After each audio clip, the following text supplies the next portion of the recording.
Yep, that's right. It's time to power up the call today, everybody. It's the Microsoft 365 and Power Platform weekly Microsoft speakers call. But this week and for a couple more weeks, it's the community takeover. So we've got community speakers and Microsoft speakers blending in for a wonderful collaboration of demos for you today.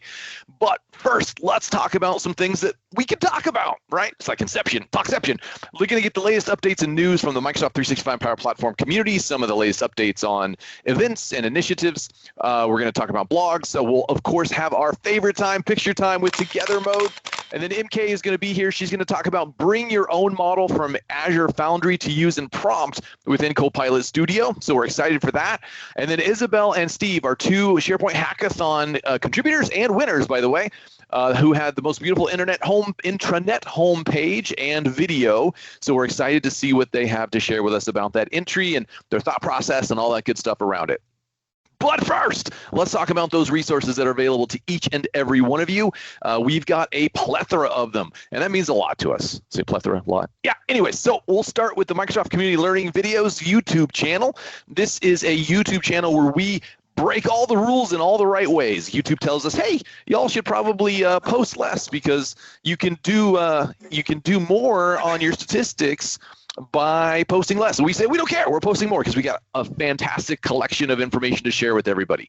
So you can check that out. Go in and like those videos, smash that subscribe button, and be ready for all the latest and greatest, and you'll be alerted as soon as they're dropped. Things like this call, all the call recordings are put there as well. We've got our LinkedIn page and group for discussion, so you can be part of that. We've got our open source tooling, things like PNP PowerShell, PNP.js, CLI for Microsoft 365, all those wonderful tools that make using the technologies even better. And we've got our sample gallery, so a collection of sample galleries across the spectrum for things like team samples, SPFX samples, Power Platform list formatting. The list goes on and on and on. That's right, I'm making the horrible jokes today. But you don't need to worry about remembering every single URL, only just one. That is ak.ms/community/home. Or if that's too long, you can just go with community.ms. That's a fancy top-level domain. So we want to make sure that everybody knows that they can find us easy, easy, easy. Now, if you like this call, well, great. We got others. This, of course, is the Microsoft 365 and Power Platform weekly call with community takeover for the rest of July and August. And we also have our Power Platform monthly call. This happened just last week, so it's the third Wednesday of every month. You can catch that on demand on the interwebs of YouTube. And we've got our Office Add-ins monthly call. And then, of course, our two bi-weekly sibling calls, the Microsoft 365 and Power Platform Community, which was last week. And this week is the Viva Connections and SharePoint Framework. And those flip-flop every Thursday, 7 a.m. Doesn't matter what day, doesn't matter if there's a holiday, we are going to be there for you, so you can count on that.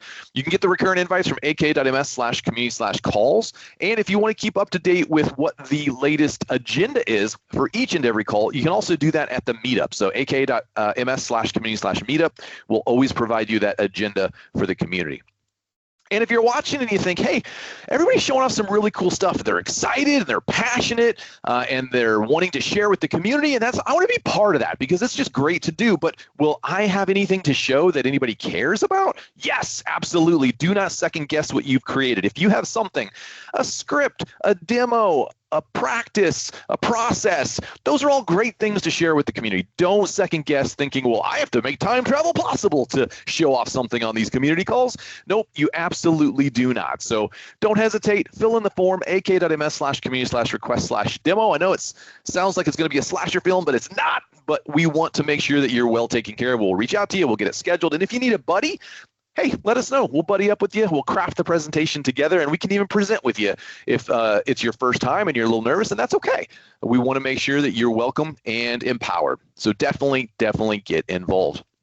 We've also got some getting started assets under learn.microsoft.com for both Microsoft 365 and Power Platform.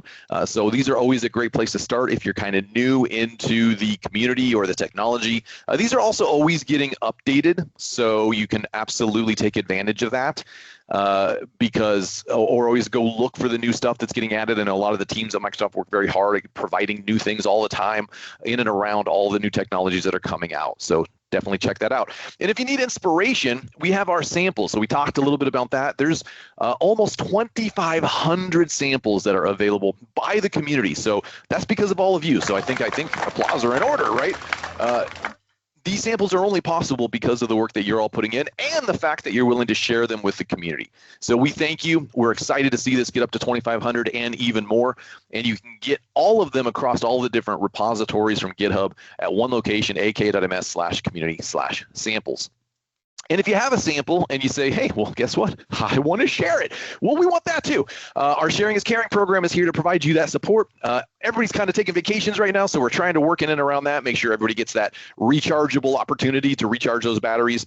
So we're getting those new days scheduled, and we're getting folks involved like Stephanie Marshall and Todd Clint are going to lean in and help out. So we're going to have a lot more schedules coming up as we get into the fall. Very excited for that. And if you're wondering what is Sharing is Caring, it is a hands-on guidance. So it means that we join live Teams calls together in a safe space. And what does safe space mean? It means that we're not going to record the call, which means that you can feel free to ask any and all questions you want without the fear of it going on record. Because sometimes we get a little afraid to ask a question and we start second guessing and we think, well, I've got this question, but no one else has asked this question. So if no one else has this question, is it a stupid question? I don't want to ask a stupid question. No questions are stupid. So we want you to feel empowered to ask questions so that we can learn together. That's how we proceed and progress, and that's how we grow. So keep an eye on the lookout for that. We will absolutely let everybody know when those new dates are scheduled, and we're excited, and of course working on some new content there as well. And you can always check it out at ak.ms/sharingiscaring if you want to find out. And of course, once you do contribute, well, that's where things really get exciting, because you are going to get recognized in our community recognition program, powered by Credly, labeled best in class, everybody, which is amazing because of you. This is a program that we are very happy and excited about. It's a lot of ways in which we can showcase you. We're in the superhero season, so the porcupine rises. Yes, this is a bonus badge. We like to have fun with these badges, but they are real. They are accredited. They do show that you're making a difference. So you can associate them to your LinkedIn profile, put them on your blog, get them on your resume, show them to your manager and your clients. What do? They prove that you are making a difference in the community. You are making the technology better. So all those great samples, all those great blogs, all that great information that gets shared across the spectrum of the community is because of people like you. So we want to thank you. This is our way. It is absolutely no cost. You don't need to pay anything for this. We cover the cost. ak.ms/community/recognition. We do need you to opt in there so that we can connect what work you do in the community to an email address to issue those badges to you. But it's a great time right now. We've got 5 total superhero season badges available. We've already got two people that have already gotten all 5 of them. So be on the lookout for that second person that's already gotten them. But it's going to be available to you all through and until October for these particular badges. So super excited. Really appreciate all the work that you're doing. And again, we'll also share the links to that blog that labeled it best in class, again, because of you. So I think that's super awesome. All right, so what are some events that are coming up in the community? We got TechCon Seattle, check, done. We got Atlanta coming up and Dallas coming up the rest of this year. In October, we've got the Power Platform Community Conference, which we're really excited about in Vegas. So I know a number of you will be there, and I will be there along with April and Dion and Hugo and all these other amazing community contributors. So we're excited for that. Of course, there's Ignite coming up in November, so you can check that out, register for that, potentially be going there for all that are going to be in San Francisco. Congrats, that's going to be an awesome experience. ESPC, of course, is coming up in Dublin in December, so that is a great location. A really wonderful team puts this event together. Love it very, very much, so support that if you can. And then ECS 2026 has already been announced for Cologne, Germany. That's another great one that I got to be at this year, and really, really amazing passion put into these community events. And these are not all. These are some of the larger ones, but there are plenty of regional events such as this. I know Community Days in New York City is coming up here this week and weekend, so we're excited and appreciate all the work that goes into these events. It is not a small thing, everybody, so definitely support them in and where you can. Some of them are in person, some of them are online. Some of them are hybrid. So when and where you can, show your support, because it is not an easy thing to put on these events. It is a lot of hard work, and we want to make sure that we show appreciation for those that are doing it. And if you can't go, even just let the folks and the organizers know, hey, really appreciate it. You're doing a great job. That goes a long, long way. All right, what else we got? Well, we've got our Copilot prompt library. So this is another way to contribute, everyone, that is kind of really simple because we're all kind of becoming love language linguists, right? Love language, the LLLs, right? Our own LLLs. Love language linguists with Copilot, knowing how to communicate with it, how to massage the data to make sure that it works for how we need it to work. And so this is a way that you can share with the rest of the world ways that you found successful in co-piloting. Co-piloting. Yes, I'm making up words all day today. It is a really great way to see how you can start using it. It's a really great way to see how you can contribute. So don't hesitate. You can check more at ak.ms/PNP prompt library. And hey, when you contribute, you might become the prompt of the week, which Jim Duncan is this week. He's got a researcher work history report. So the prompt says, please create a comprehensive report detailing all the work I've done for my insert company name here and the number of years I've been here. So it's kind of a great way to show all the work that you're doing. You could update your resume. You can kind of detail a bio for yourself if you're starting to do any speaking or you're starting a blog or your company just wants to show who you are to clients. I know that's a popular thing. So really great work here, Jim. Thank you so much for doing that. Again, this is a really low-hanging fruit, easy opportunity to get involved, everybody, because we all have those prompts that we've kind of gotten used to liking and using and refined, and we know they work. Well, share them with the world. It's absolutely a great way to get involved. Okay, well, what does that do? It takes us to picture time. So let's get those cameras turned on, and what I will do is I will come over here to together mode. All right, I see those cameras coming on, and if Teams is, yay, it is going to be nice today. Okay, there we go. Move that over. Get Camtasia ready here. And there we go. Let's move that over, turn on that, turn off that. Okay, excellent.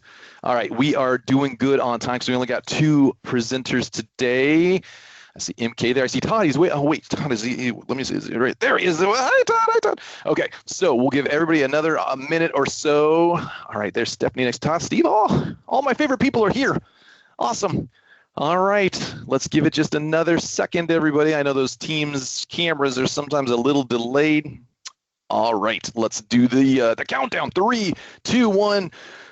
Woo! Wave to the community, everybody. Great to see you again. Thank you all for the amazing stuff that you're doing. Really great, really wonderful to see you all. Appreciate it. Thank you so much. Would not be possible to have these events, these community calls, these samples, all of the contributions without you. So really appreciate all that you do each and every single week. All right, well, let's get back to our regularly scheduled program, and we are going to kick it off with MK. She's here. She's going to talk about bring your own model from Azure Foundry to use and prompt within Copilot Studio.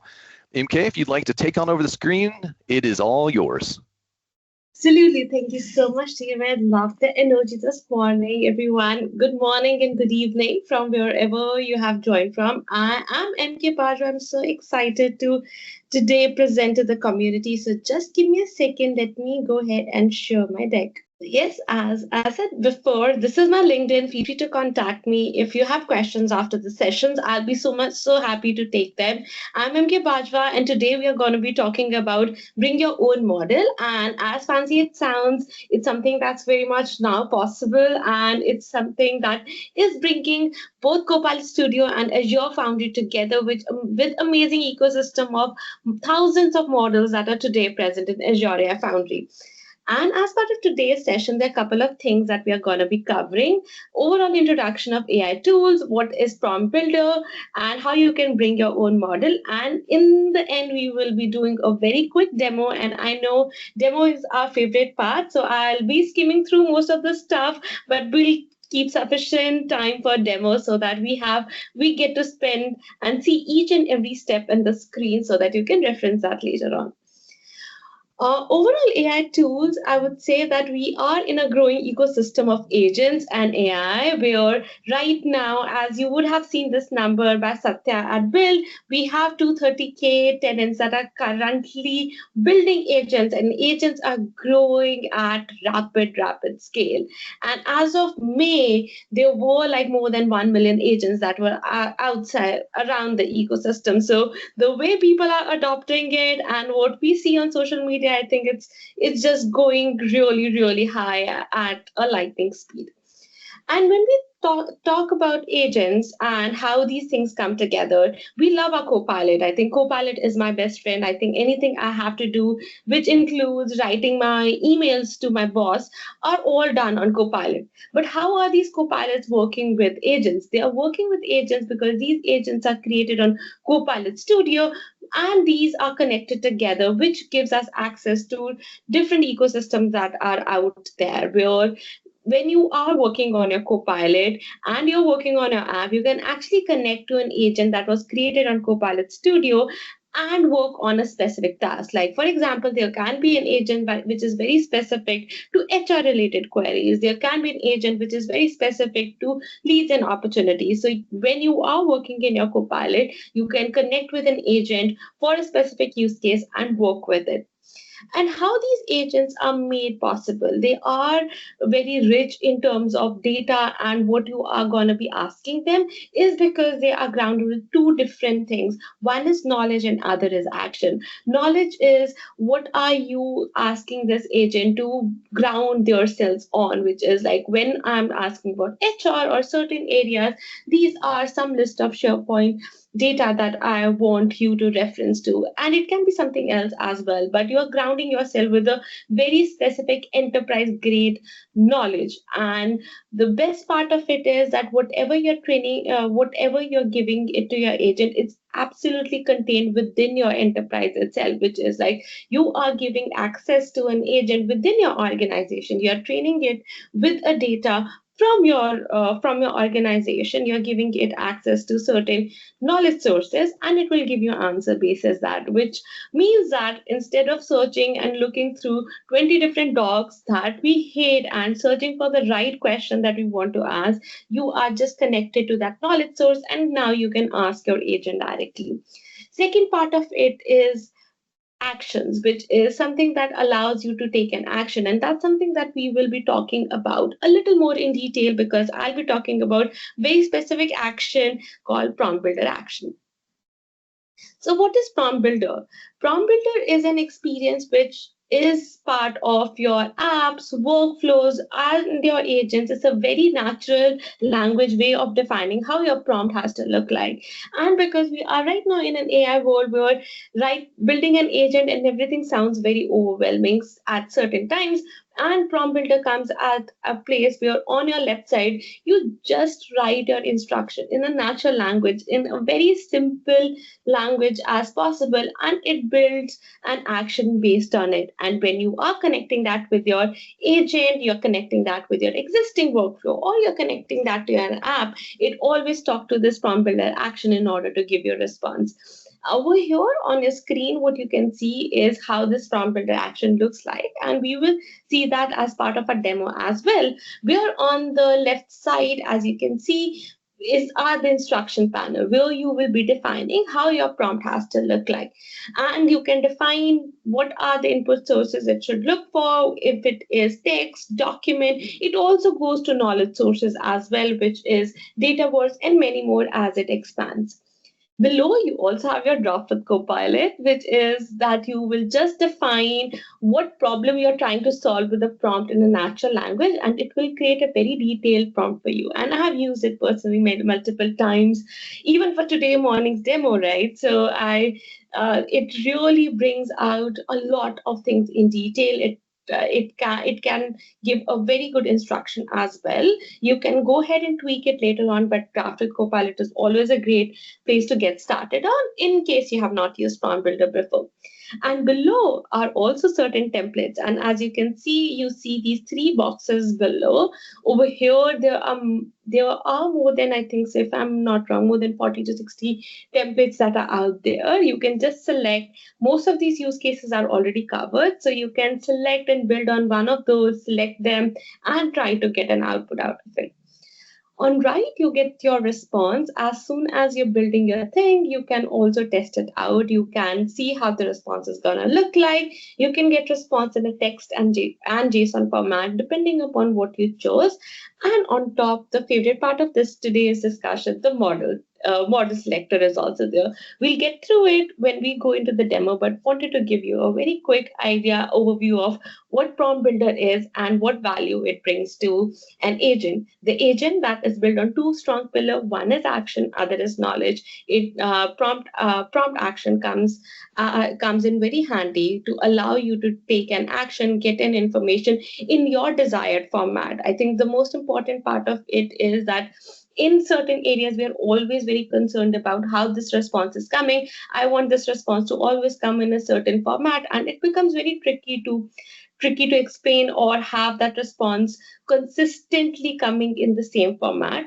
Where prompt builder comes in handy is that over here, when you're defining your prompt, you can actually define the format in which you would expect this output to always show up, and it will always show up in the same format. So it also allows you to have more predictable format of the response as well, which in this new AI world becomes a lot more important depending upon what you're trying to work on. And now, the most important part of today's session, which what do MK mean by when she say bring your own model in prompt action? So today in Azure AI Foundry, I think this screenshot gives you a glimpse of like what a huge ecosystem of models is out there. I think today when we open up LinkedIn or any of the blogs, we always hear about that there is another model underway. It's coming up very soon. And this is Azure AI Foundry, where all of these models are already present. So you have an access to ecosystem of 19K models that are out there in Azure AI Foundry. Believe me or not, like when we were at Build, Grok got announced a day before. Next day, we were using that in Prompt Builder itself. So as soon as the models are available in Azure AI Foundry, you can bring them to prompt action, which means all the goodness that you expect that is in one model versus other. You have certain preference based on kind of company you're working on, or there is a model that you have specifically trained on, fine-tuned on, made it a lot better. You can use your prompt action with that model rather than any other model so that you get the answer the way you expected. Because I also know that in certain areas, there are certain models that are preferred based on the geographical location as well. Now you're not only limited to the GPT models, you have a huge ecosystem to actually choose from. And as I was saying, like today with Copilot Studio and Azure Foundry coming together with prompts and agents, you have multiple models to choose from, which ranges from Llama, DeepSeek, 5.4, Cloud, and a lot more. And you can connect to any one of them or to the model that you have fine-tuned specifically. We have 19K plus models, but what I would suggest that you choose a model that is of a chat completion type, because that has a higher success when it comes to working with an agent. Choose a model based on like, this is a model with which I'm getting an efficient response or the kind of quality that you're looking for, or if there are certain preferences when it is coming to coming to your company, if there are certain models that are preferred one versus other.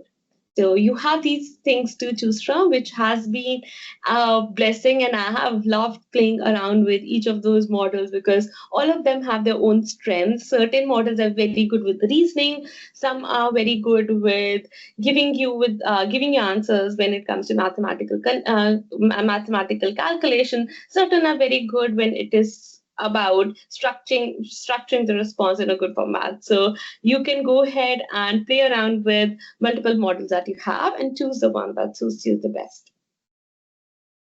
And when it comes to prompt builder, of course, we started with Copilot Studio, but it's not an experience that's just limited to Copilot Studio. It's a reusable component. So even if you're working with Power Automate Flow or Power Apps, you have these capabilities and also access to the huge ecosystem of models that are out there. So you can choose where you want to go ahead and check this out. But this is something that's available within Copilot Studio, within Power Apps, and also with Power Automate. And now to the favorite part, my favorite part, and I hope the demo works today. So I'm just kidding. So let's go ahead and see this in action. So thank you so much, and I love the hearts and the encouragement here. Cool. So let's go ahead and go over here. So right now I'm in preview. So you have an access to it already because we are in public preview as of today. This is my agent called Tech Support Assistant. We all struggle with these issues, which is like, oh, my Outlook is not working, or my Teams is not working. There's something going wrong, and you just don't know how to get started on. This is an agent that has been created so that when you're working on any of your tasks, you don't have to wait for it for a very long period. You have an access to it as quickly as possible. You just have to ask your agent and it gives you an answer. And in this one, you will notice I already have an action called AI Help Desk. So let's go ahead and see what is AI Help Desk. I came to the tools, I went to AI Help Desk, and I clicked on edit. In this one, as you can see, there are certain managed models that are already available, which includes 4.0, 4.1, O3, and others. These are the managed models where RAI, and some of these are ones that are hosted and managed by Microsoft. We make sure that they are to the latest version. We make sure that if the content coming out of it is responsible. Below you have Azure AI Foundry models. These are the ones like that you see Grok, Mistral, Pfeiffer, and others that I brought in. So as an organization, I would be responsible to managing this model. It can be hosted in Azure, or depending upon how you are structuring your model strategy is within your organization. These are the ones that are hosted by you, so you can just bring them in directly. I'll go ahead and use 5.4 and run this particular prompt. And as we talk through what this prompt has, it has over here I'm telling that there are certain issues that I've already listed in this knowledge source. There are cause and resolutions that have been added over here. I want you to always give me a response with what was an issue, what was a cause and resolution. And if you don't have an information, just give them also an information that if they are not getting the response that they're looking for, they can always go ahead and connect with help desk at Contoso to get this information. So this is how you can structure your prompt. Thank you so much. And it can look as detailed as you want. You can use draft with Copilot and it will give you information accordingly. But this gives you an idea of like how you would want to define this prompt when you are working with it. So now let's wait for this result to come in.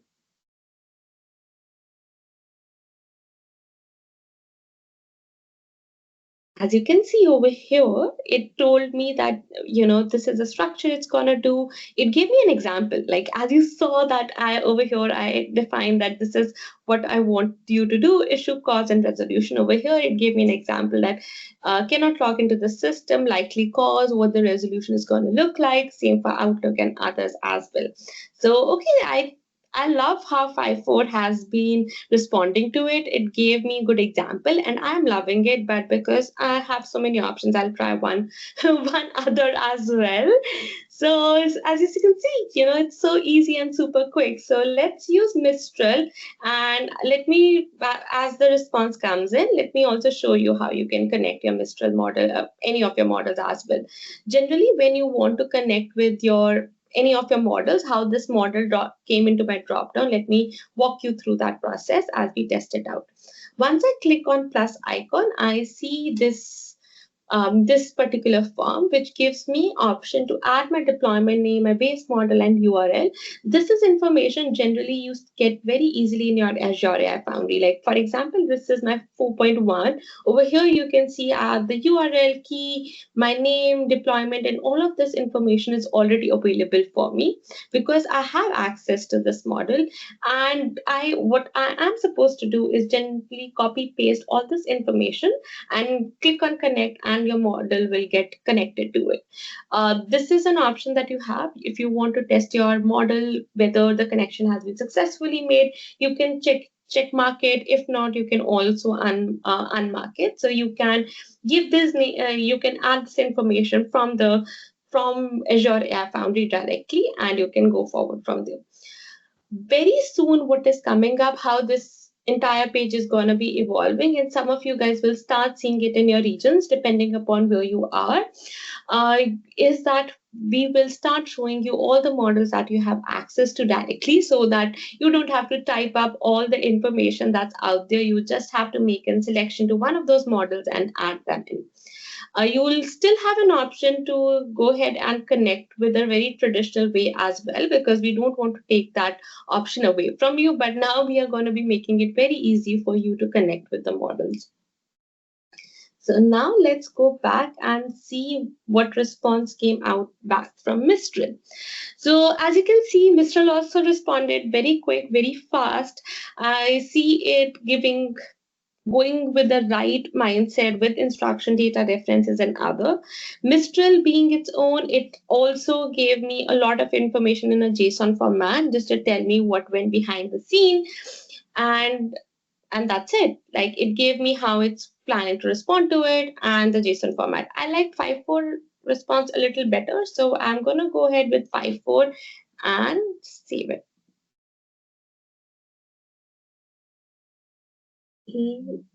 And as it gets saved, I'll show you one more prompt as well, because I would love to share how prompt is very diversified, how it works with multiple inputs type. Okay, it has got saved. So let's go back and let's look at the other one. I have one more prompt, and this prompt is structured in a way.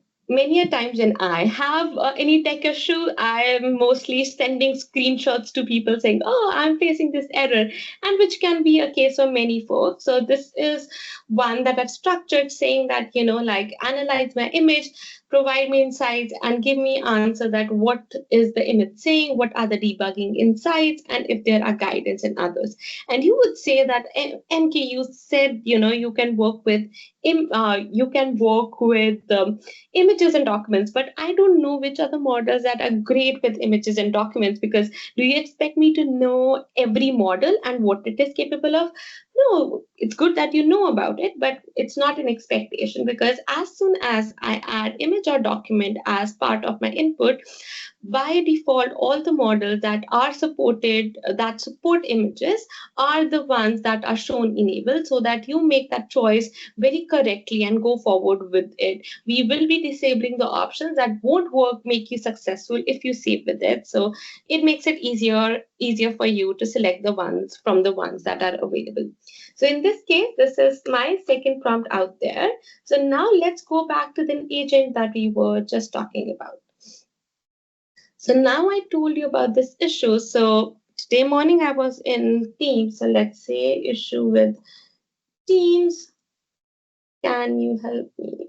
Perfect. So now we can see that it is looking at AI helpless, which was the prompt that we just created. We saved it with 5.4. So definitely it's going to the right prompt to get a response. So let's wait and see the way the response is going to come. And this is activity map that you see on the left-hand side. It generally tells that what was a chain of thought in giving the response. It gives you more confidence in terms of, like, was it through the experience that I was expecting it to be. Okay, let's try again. I'm not the person to give up. Generally on Copilot Studio, if you don't get response in 30 seconds, it times out so that you have the best experience and you're getting information in real time. Okay, there's something that's happening today. So let's try some other, which is our image scenario. Okay, I said I have an image which I want you to debug. It said that, open and tell me, share with me the image. And let's see. I'll go ahead and send it the information. I've just used one of the Outlook screenshots and I've shared with it, which is very real life scenario that generally happens where we have screenshots and we want we wanted to process it. And as we see over here, it did an awesome job of first analyzing the image. It told that what was happening in the X icon. It's seeing the X icon, what's happening with your this issue identified is that Outlook cannot be connected, and the recommendations are as follows. So as you can see, right now there was model connected with BYOM, and you're getting the image answers also from the images as well, which makes it really, really perfect in terms of all the scenarios that you have. And now you don't have to wait for a couple of days for issue to get resolved. You just have this panel and you go forward from there. And just to showcase how other responses would have come up if we did not get the time out, was something very similar where you would have got likely cause, resolution, and all of those experiences. So now you have amazing models to connect with, and now you just have to choose which one you love the most. And now, as a bonus, was not initially planned for this demo, but I'm going to share because I love this community and I love the engagement over here. You can also set a model at an agent level. So it's not only at prompt level, but also at agent level. If you go to setting, you have this option to select any of these models, but very soon you will have an option to also select any of the Azure Foundry models as that get available. So this feature is definitely expanding very fast, and as we come towards that end, would love to share that we are going to be generally available very soon, which makes us come to like it's just rolling out. So depending upon your region, by end of July or early August, all these amazing models will be generally available for you to go ahead, give it a spin, and go forward from there. And I hope as you try it, you enjoy as much as I have enjoyed by trying out how different models respond to the same prompt.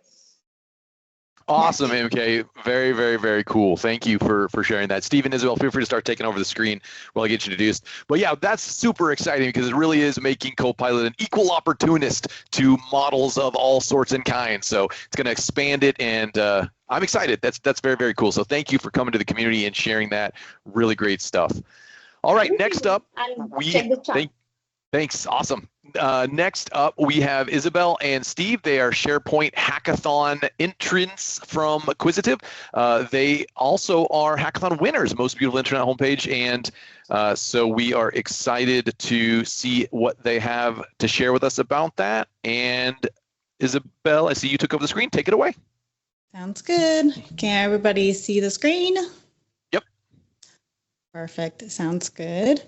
So, well, today we're going to demo the Hackathon intranet. So this is a new take that we want to kind of show off in the more modern editorial type of thing. So me and Steve Corey have partnered up together to work on this. This is a very fun challenge that will make both of us want to work on something that, parts what I'm trying to say. So sorry about that. Pretty much the things Steve is really good at and is something I'm lacking, and vice versa. So let's get started with who we are. Alrighty. So my name is Isabel Liu, a modern workplace consultant at Quisitive. I have built intranets before, and now I'm currently focusing on the Power Platforms. I have a thing for a beautiful and seamless user design. So you can check me out on LinkedIn or YouTube at Isabel-Power Platform. On LinkedIn, I do LinkedIn Live sometimes with Microsoft MVPs. And for my YouTube, I upload my personal uploads for Power Platform content. And take it away, Steve. Thank you. And I'm Steve Corey. I'm a back-to-back Microsoft MVP as of not too long ago, so pretty excited about that. I'm a principal consultant at Quisitive, been there for a little over 6 years, but I've been working with SharePoint since it was called SharePoint Portal Server. So pretty long time. Definitely have done a lot with SharePoint. As you can tell, my PowerPoint skills a little rough.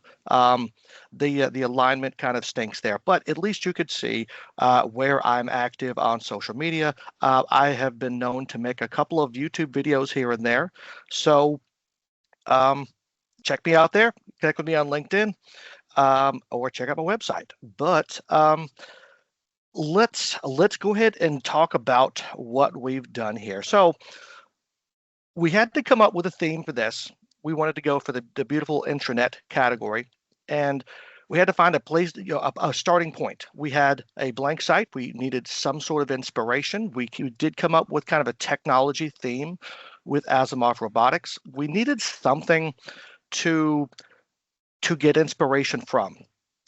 In my perspective, in my opinion, the public web is a really good source, because while we are constrained in SharePoint with kind of what we can do with the layout, you're not really constrained at all on the public web. So finding what other technology companies can do, what they have chosen for their colors, their layouts, some of those interactive elements, that's what we really went for here, to kind of figure out, okay, let's start with this dark theme. A lot of technology companies are going dark. So and Isabel's going to be pulling up the browser so we could kind of take a look at what we created here. And so we came up with this kind of a dark theme. We wanted to really leverage some of the cool things that have come out with in SharePoint lately. Flexible sections probably being the most coolest thing ever, in my opinion. Certainly, as someone who's used SharePoint back in the classic Pages days, this was really fun to work with. We had to think outside the box. We had to try and figure out a way to make SharePoint not look like SharePoint as much as we possibly could. Again, we're drawing inspiration from the public web. So we kind of had our theme. We knew we were going to be doing flexible sections because we could kind of break those rules that we were always limited to, right, in the past. Once we kind of had some of that down, then it's like, okay, well, we're going to be using flex sections. Now we've got to start dropping web parts on here. What are we going to do? As soon as you start using the typical SharePoint web parts, it starts to feel like SharePoint again, doesn't it?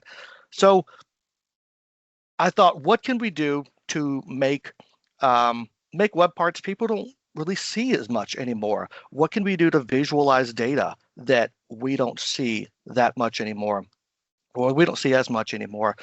And I've covered a lot of JSON samples, a lot of list formatting samples on my YouTube channel, and there's a lot of really cool stuff. And I think I've actually featured all of these samples you're going to see on my channel as well. So I knew there's a library, a plethora, if you will, of samples that I can look at and figure out what really belongs on an intranet, what would look good, what would really show off the power of what SharePoint can do out of the box. That's the key thing. I wanted this to be out of the box as much as possible. Did not want to have to write SharePoint framework code. As much as I love working with SPFX, I wanted this out of the box. And then the last real piece is the artistic side. How do you make it look good? I can make something work. I can't make it look good. Again, if you've heard me this whole time, I'm looking on the public web. I'm looking at samples. I'm looking for stuff that looks good. I can sometimes identify that, but here I had an ace up my sleeve, because Isabel is the artistic type. She knows how she knows color theory. She knows a lot of these other things. So the two of us working together was a really good match to come up with this thing. So we want visually rich components, JSON, flex sections. That's kind of how we started with this. So Isabel, I'll pass it back to you, and you can start walking through the web parts. Sounds good. I saw some comments about no mega menu. I just hit it. So just make this page more appealing. So starting here, we have a a timer web part right here. Something for your employees to engage in the intranet. So this timer web part, when you click on it, it takes us back down here into a place poll I guess now it's not working, but down here into a poll of the month. I guess it's not working. That's okay. It's a live demo. There's always things Yeah, that are gonna break. sorry. And then moving on the right, this is a hero carousel web part. It is very perfect for a static or external links. So this web part, it is hard-coded. So if your marketing team or any department that's managing the homepage, they will have to manually change it. But if you want it to be more seamless, more timeless, and easier to manage, I would highly recommend using the news carousel web part to automatically change the links depending on the post date, the site collection, department, tags, and etc. So with that, we also want to bring in the style that we really want it to display, which is the editorial style. Very big text, a lot of more like newspaper-ish, more modern. With the color scheme here, actually purple is my favorite color and blue is Steve's favorite color. So we kind of just combine into something that both of us would like. So especially with Asimov, a big text here, this is something we're trying to assimilate into SharePoint with this ombre picture of the chip. And then we have some dividers, just some extract imaging, viewing this week's event, and then announcing the big partnership with Nivea.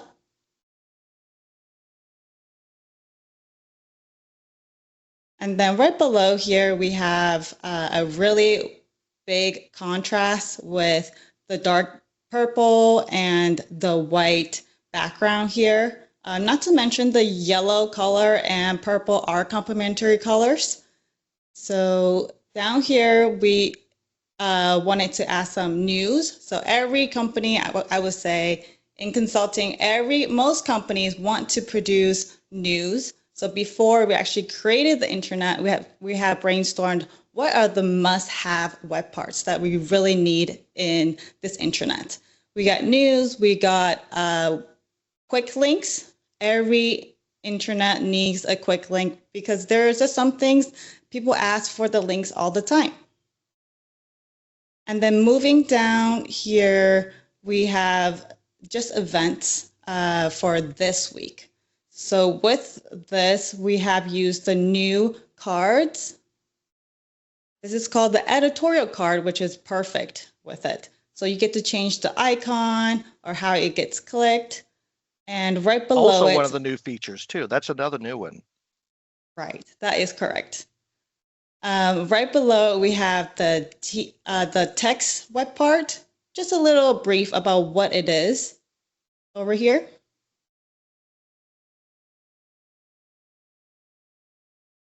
And of course, Teams doesn't like us, but there's a picture of a employee showing off the employee spotlight and then project spotlight. So just recognizing and awarding your employees for your accomplishments and hard work, it really shows the company culture,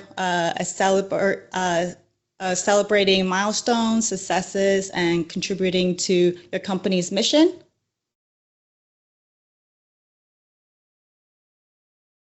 And over here, there was a Teams, Microsoft Forms, where you can put your input down here.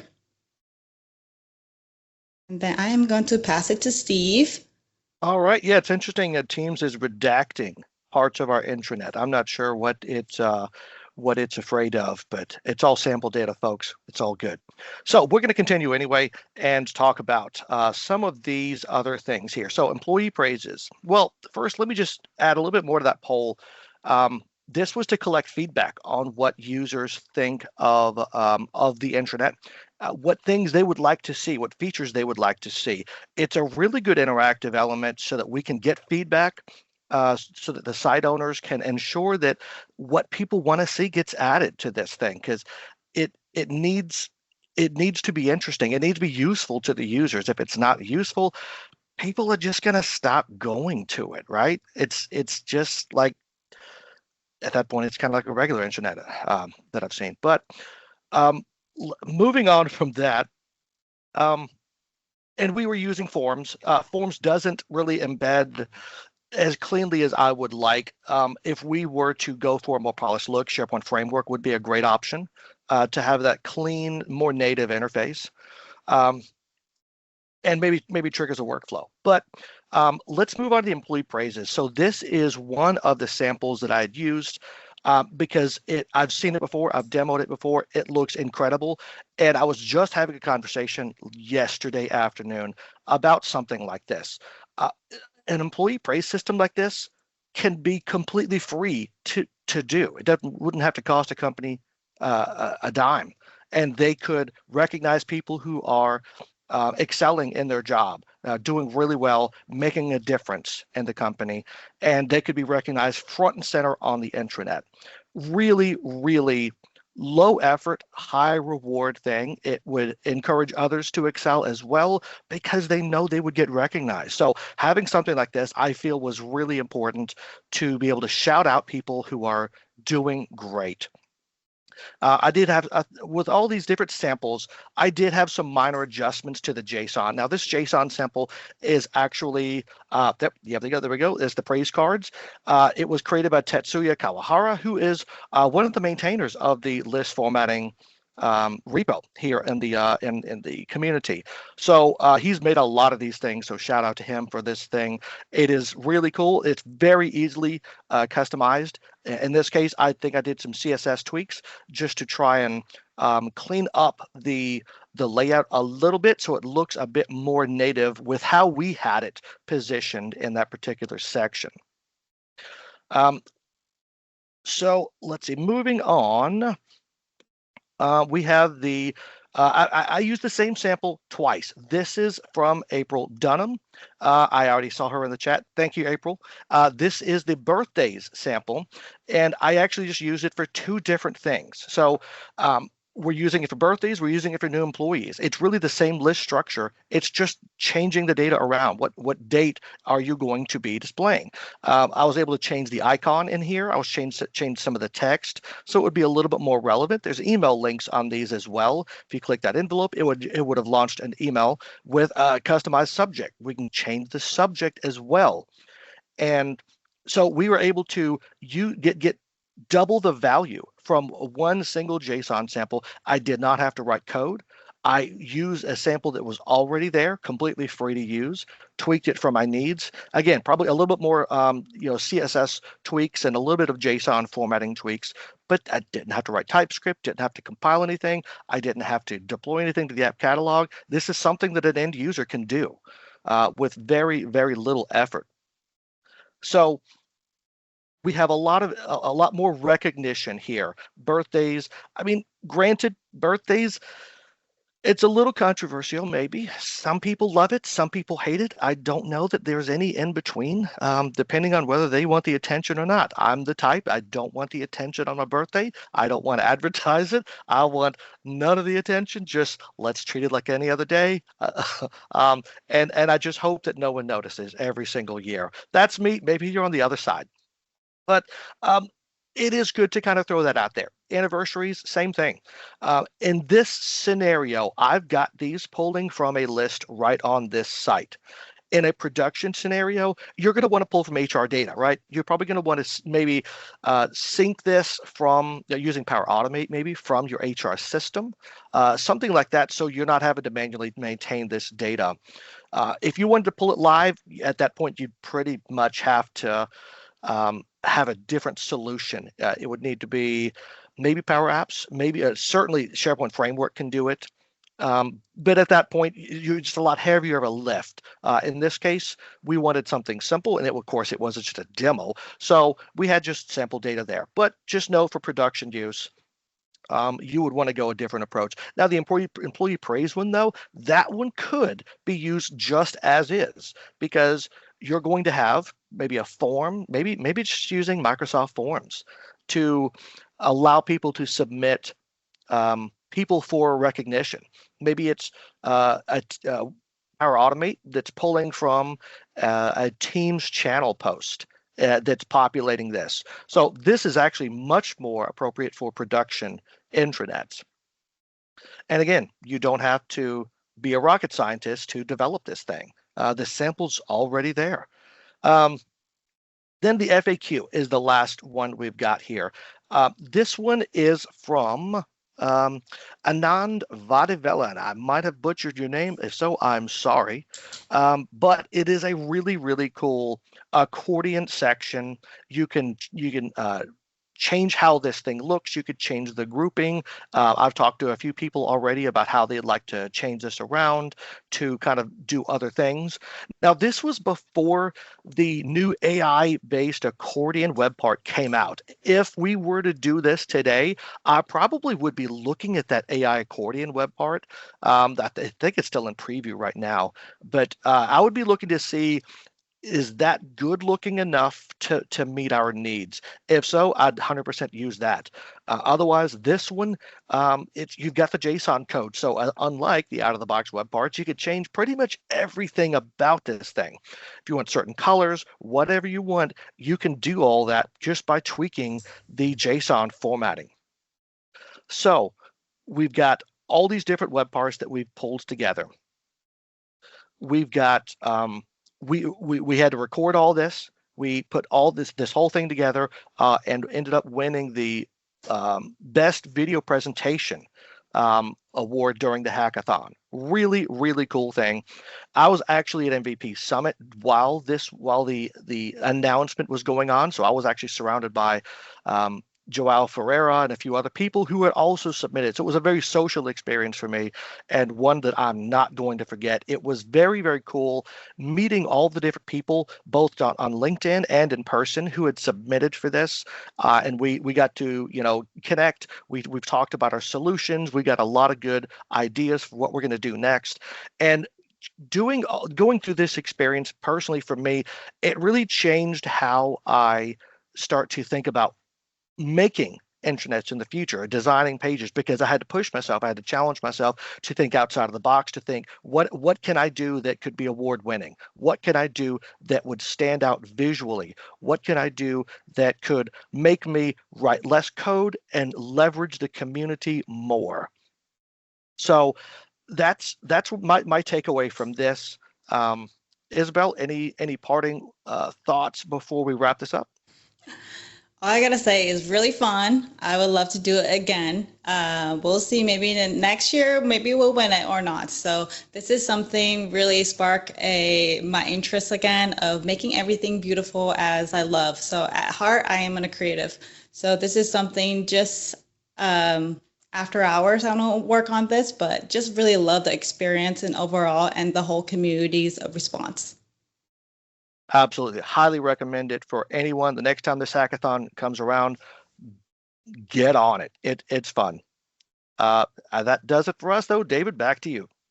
Awesome. Thank you both very, very much. Great job. Appreciate you walking us through that, the thought process, the creativeness. And again, I've said this once, but I'll say it again. I feel like we're in the era now of, can you make it look like SharePoint, right? The creative empowerment is now there where we can do some really cool stuff. It's not so much, can you make SharePoint not look like SharePoint? It's the other platforms are saying, can you make us look like SharePoint, which is exciting and awesome and opportunistic. So great job. Congratulations to you both on the entry, the win, and thank you for sharing with the community your passions and all the above. So really, really great job. And thank you, MK, as well. Thank you, all three of you, MK, Isabel, Steve, especially for coming in here, sharing with the community, and spending the time walking us through.